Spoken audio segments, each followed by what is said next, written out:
Je m'appelle Eugène Rigaud, je suis comédien. Je crée des spectacles avec ma compagnie de théâtre, la Ravachole. Je fais un peu de télévision et un peu de cinéma quand l'opportunité se présente.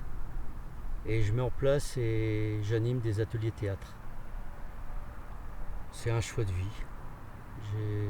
J'ai toujours pensé que l'art et la culture étaient importants. Parce qu'ils permettent de créer du lien, de permettre d'être ensemble, de faire société, de donner la parole à tous.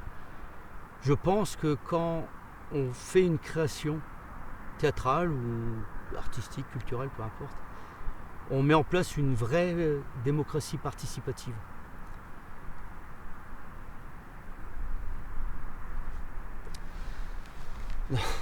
Non, c'est faux.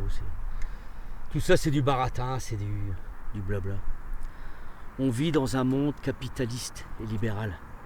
On a voté en conscience pour privilégier l'argent, pour privilégier notre intérêt individuel et pour les restrictions de nos libertés. La société, on n'en a rien à foutre. Ça ne nous concerne pas. L'art, la culture, on n'en a rien à foutre, c'est pas essentiel. Même la santé, on n'en a rien à foutre. C'est pas essentiel tant qu'on n'est pas concerné. Parce qu'après, par contre, quand on est directement concerné, c'est autre chose. On a cautionné ce monde ultra-violent. On a cautionné ce système. On baffe tous d'envie devant les vies de ces milliardaires qui nous font les poches en évitant de payer leur juste part d'impôts. On les admire, on les applaudit alors qu'ils polluent nos sols et qu'ils nous font respirer et bouffer de la merde. On nous a fait croire qu'il n'y avait pas d'autre monde possible. On nous l'a enseigné comme un catéchisme. Et nous, on a bien récité nos prières capitalistes, nos odes à la compétition de tous contre tous. Mais moi, je suis contre. Moi, j'aime pas. Moi, je dis non. Moi, je dis stop. Dans le refus, on dresse l'oreille, on ouvre l'œil. J'aime pas que les hommes hurlent quand ils entendent les chiens hurler. J'aime pas les talons qui claquent, car ça vide l'esprit. J'aime pas que l'humanité périsse en voulant sauver la patrie. J'aime pas que les valets applaudissent aux orgies des maîtres quand ceux-ci laissent un peu de vin dans les bouteilles. Les gens acceptent tout des tyrans sitôt qu'on leur laisse le museau dans la gamelle. La voix de la conscience est bien faible quand les boyaux crient. J'aime pas que les lois ne soient utiles qu'à ceux qui possèdent. Vivre en société coûte un bras maintenant.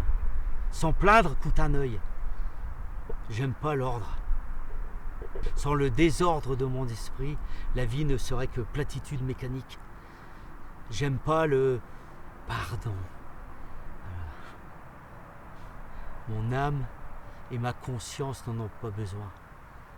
Et parce que j'aime pas, et parce que je le dis, on veut me faire taire. Leur liberté d'expression s'arrête là où commence ma vérité qui dérange. Mais on ne me fera pas taire. Parce que je parle pour le bien, dans ce monde où les muselières ne sont pas faites pour les chiens. Alors, je dois faire la guerre, prendre les armes et tous les buter avant de me buter. C'est ça la solution? Non. La culture, c'est justement ce qui doit empêcher de faire ça. Imaginer, c'est résister. Il y a d'autres alternatives. Il y a eu d'autres mondes avant ce monde capitaliste et libéral. Il y en aura d'autres après. À vous, à nous de nous battre pour que ça arrive. Chacun avec ce qu'il sait faire. On réfléchit. On réfléchit et on boycotte. Si on boycotte, on a le pouvoir. Et n'oubliez surtout pas, ils n'ont que le pouvoir qu'on leur accorde. La religion capitaliste nous sort de l'essentiel. On n'en veut plus parce qu'elle ne nous respecte pas. Elle détruit tout, au seul profit de quelques-uns qui accumulent sans fin. Nous, on regarde le monde en face, en essayant de sauver ce qui peut encore l'être. Chacun avec ce qu'il sait faire. La culture, l'art, ça sert à retrouver la vision poétique de la vie. On n'est pas des instruments de dette, de chiffres ou de croissance. On est des vivants, parmi le vivant. Et si ce monde de dette, de chiffres ou de croissance détruit la vie, eh bien on n'en veut plus de ce monde-là. Parce que notre seule richesse, c'est notre vie.